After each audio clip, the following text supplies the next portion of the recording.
In 1848, many people from around the world traveled to the western United States, specifically to the state as we know today, California. They didn't just travel here for no reason.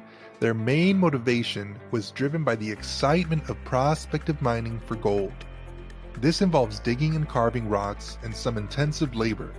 This work led to the discovery of the golden nuggets.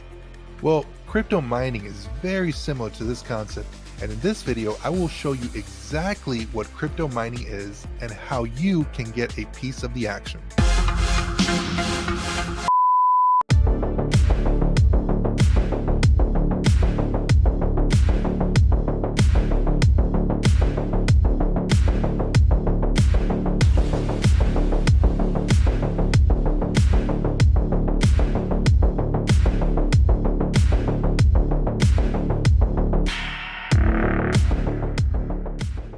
Welcome back, guys, to another exciting video with Bacon Bits. Bacon Bits!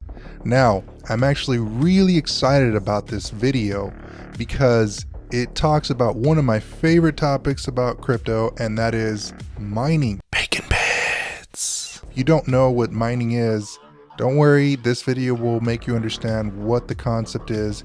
It's just going to provide you a very basic understanding, and it's just going to get your feet wet just enough so that you can go on and research more about Bacon Bits. I'm going to be mentioning what the different types of mining are, and I'm also going to mention on some of the different types of mining projects that I'm also into later on in other videos that I get released.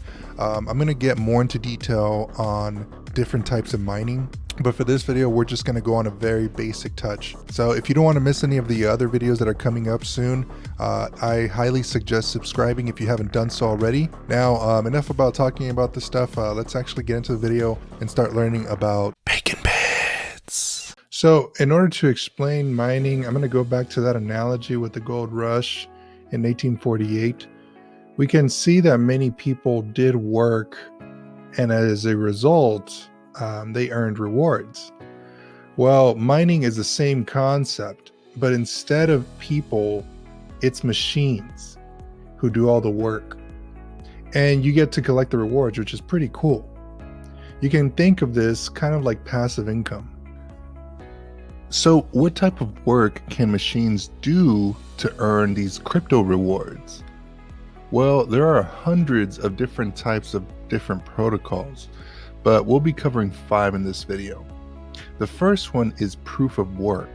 This type of mining is used on the big cryptocurrencies such as Bitcoin and Ethereum. This involves the machine performing complicated mathematical problems to calculate the hash rate required for a transaction. In order for this to work, the machine needs to guess thousands and thousands of answers per second to find the correct hash and fulfill the transaction being made on the blockchain. When a machine satisfies a transaction, it is rewarded with crypto. This is like taking a test that you did not study for, trying to guess every single answer and then get 100% score. Now imagine doing this 5,000 exams a day. Well, computers can do this at a fraction of the time that you can, but it does require a lot more computing power. Therefore, depending on your electricity rate, it can get very costly. Now, proof of work is calculated by how many hashes per second a computer can do. The faster hash rate means the faster the computer can collect its rewards.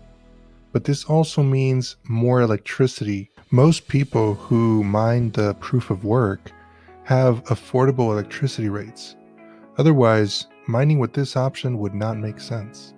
Now, another factor to consider with proof of work is the type of algorithm that you are using to mine.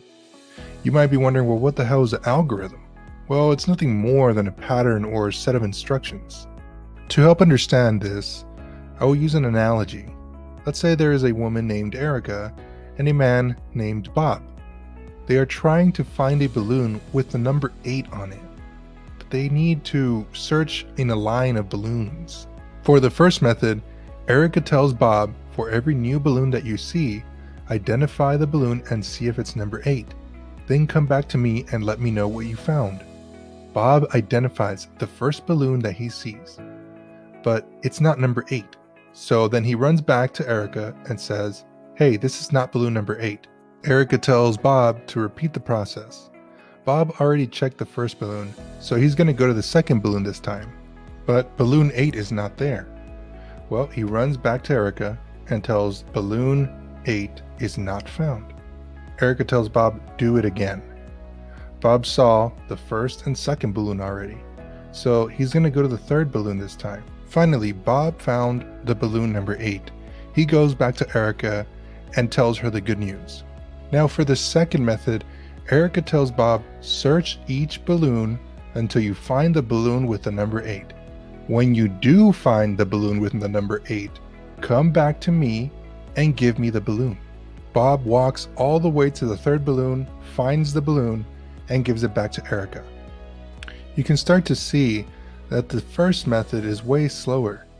And not only that, but if balloon 8 would have been the 100th balloon in line instead of the third, it would take even longer for Bob to find the balloon.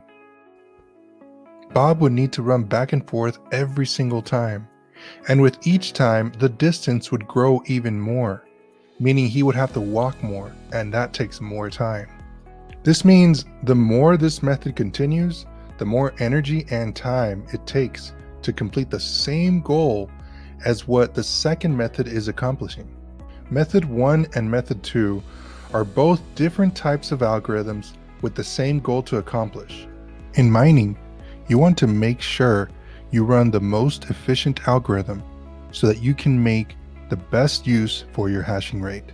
Bitcoin uses an algorithm called SHA-256, and Ethereum uses the algorithm called ETH#.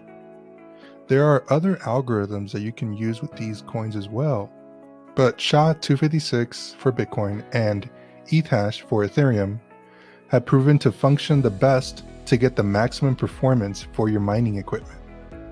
Using other algorithms, less efficient will not only give you less rewards, but your mining machine will work just as hard. This decreases your profits and passive income overall. Now, when it comes to buying the hardware to mine your proof of work algorithms, there are two main categories, and they are GPU mining and ASIC mining. GPU mining uses the same graphics cards that gamers use on their PCs.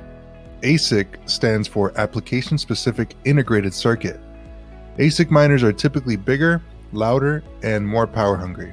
Their main purpose in life is to only mine a specific kind of crypto. There are pros and cons to both of them. With GPU mining, you can mine different coins with different algorithms. It is more versatile, meaning you don't have to tie to a specific coin. Now, if you ever don't want to mine anymore, you can use the GPU card for gaming or other personal use, or you can sell it since they do tend to hold their value pretty well. Now, the downside is that they are nowhere as fast as ASIC mining. With the Ethereum algorithm called ETH#, the typical GPU can mine about maybe $5 to $6 a day. So it takes a handful of GPUs to equal the same mining power as an ASIC miner. Now, the pros for ASIC miners is that they are extremely fast. There has been times in the past where they have been able to mine up to $300 to $400 a day with Ethereum ETH#. However, the downside for ASIC miners is that they are very loud, they pull a lot of energy, and they are only specific to an algorithm. They are not versatile, so if you buy an ASIC miner built to mine Ethereum, then you are stuck to only mining Ethereum for that machine. They are also very expensive. The average price is 5 figures, depending on the hash rate it can perform and its speed. In case you are wondering, most mining with Bitcoin is done with ASIC mining, and they are hosted in mining farms. The next one on the list is proof of stake. This involves storing your crypto in an exchange or a liquidity pool. Basically, this just means putting your crypto into storage. You have the option to pick the amount of time you would like to store your crypto for. Typically, there are 3, 6 months, and a year. During this time, you cannot touch your crypto for any reason, even if the price of that crypto goes up or down dramatically. However, you will be earning interest on the amount of crypto that you are staking. If this sounds a bit crazy to you, there are more flexible plans where you can withdraw at any time. But just keep in mind, the longer you stake, the greater the interest rate can become. Interest rates vary greatly depending on where you stake. The next one on the list is proof of coverage. The best thing about this type of mining is that unlike proof of work, the proof of coverage uses the same amount of electricity as your Wi-Fi router in your home. This means you don't have to worry about any energy consumption because it barely uses any. Proof of coverage has to do with your location and how well you can provide the coverage of the signal in your area. The greater the distance your signal can cover, the more rewards you get. To better understand this, I will go over Helium as an example. Helium is an Internet of Things decentralized network. If you purchase a Helium miner, you will notice they look small, kind of like a router. They have an antenna attached to it, and people leave them by the window or on the roof so that it can have a good signal to travel far. The more Helium miners you can connect to in your neighborhood, the more Helium tokens you can earn. However, if you live in an area where there are too many Helium miners, you won't get as many rewards because the rewards would need to be shared amongst your neighbors. So you want to be in a location where there are enough Helium miners, but not too many. If you go to explorer.helium.com, you can see the number of Helium miners in your area. For the next type of mining, we have proof of participation. The MXC M2 Pro miner is very similar to the Helium miner, except it does not care about your location. You can have 80 of these in your house, and they will all mine at the same rate. This is the proof of participation. As long as your miner is participating in the Internet of Things network, then you will earn a steady stream of MXC tokens. The M2 Pro miner earns $10 a day and adjusts the amount of crypto that you earn so that you are guaranteed $10 a day. The only downside to this miner is that you get sort of penalized when you withdraw your crypto, which is kind of weird. Your mining rate starts to decrease and you start to mine slower if you withdraw your crypto. However, over time, your mining rate will slowly come back to normal. This miner is more for long-term holders on the MXC token. Lastly, I'll be covering the proof of storage option. I'm sure most of you are aware of the Apple iCloud or Google Drive service. You can store your files on the cloud and have them forever. Well, the cloud is literally not a cloud. Your data is actually stored on hard drives in giant server rooms, somewhere where there is a Apple or Google facility. Well, what happens when this data center blows up during an earthquake or there's a fire? This is a very unlikely event, but it still can happen. Well, SCP Prime is a great company that is decentralizing the cloud storage service. This means your data is stored on storage miners known as XA miners. Anyone can buy an XA miner and have it in their house connected to the internet. Each miner has terabytes of memory. The miner monitors how much memory is being used by the consumer and pays you with its native token called SCP token. And depending on the memory that's being used will determine your payout. The data is obviously encrypted for the consumer, and their service is paid with SCP tokens, which then go to all the miners that are storing the data safely. I wanted to show you guys on that Explore.Helium website that I mentioned earlier. Basically all these little green dots you see here, all the little hotspots. And so if you zoom in here, you can see that they're all full. And if you get a little closer, you can start to notice they have numbers. That's because there's 3 hotspots here, 2 hotspots here, 4 hotspots in this little shape here. If you click on one of them, you'll see it shows little yellow lines on what they're connected to, what other hotspots that they're connected to nearby. This guy's making about maybe $2 a day, $83 a month. It's not too bad, but you could definitely do way better. To show you a better understanding of what you could be getting if you do things right, if you click on this guy here, Nutty Spruce Shrimp, he has about 563 people he's connected to. He's making about $21 a day, $523 a month, which is really good. He actually knows what he's doing, so that's good on him. Mine's is called Mythical Candy Cows. You see, I make about maybe $136 a month, which is not bad. I used to be making way more than that. I was at around $500 a month when things were still new, but as time progresses, there's definitely more people that join, and then the rewards need to be shared, and so people start to get less. And so the average number that people are getting is around maybe $2, $3 a day, $1 a day. It's actually gone down dramatically. If you click on this button here, you'll see that you can look at the transmit scales or the earnings. If you click on the earnings, the ones that are the most blue are the hotspots that are earning the most money. And so if you see here, most of LA is very red. The only reason is because there's too many hotspots in this area and they all need to share the reward. And so that's why you see a lot of red here. As you go out to the outskirts, you start to see a little more bluish kind of hotspots. And so generally, if you are not too crowded with hotspots, but still have some hotspots, you can be making some pretty good money with this. I can provide another video on just helium mining because it's a whole nother topic, but you know, I just wanted to show you guys because it's a little interesting. Moving on to the next, this website here is pretty cool. It's called Compass Mining. In this website, you can actually purchase mining hardware and you can have it hosted at a facility so that you can pay less electricity, where the electricity would be cheaper, such as Texas or other parts of the world. So these are ASIC miners. This one here is $8,800, but it only mines at 88 terahashes per second. I can already tell this is a Bitcoin miner because it has terahashes, and Ethereum does not go by terahashes. This one's 140 terahashes and you're looking at $14,000. If you click on this guy here, you can see that it is a SHA-256 algorithm.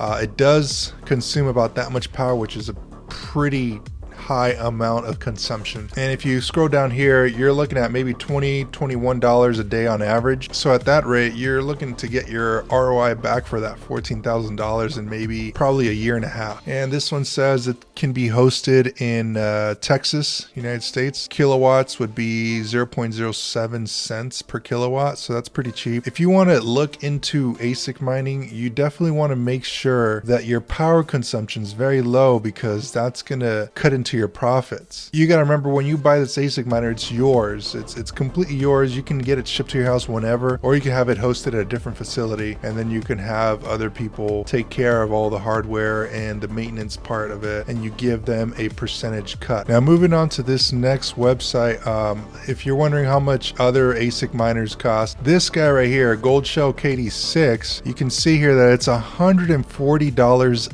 a day on profits. It's kind of hard to get that with GPU mining. These numbers do change very often because obviously the price of the coin jumps up and down dramatically, but that's just the way crypto is. The older the ASIC miner is, see how these dates are getting older and older, the less rewards you get. And again, you got to remember, the older the miner is, the less efficient it gets, because you just have other bigger players in the game that are outperforming your current ASIC.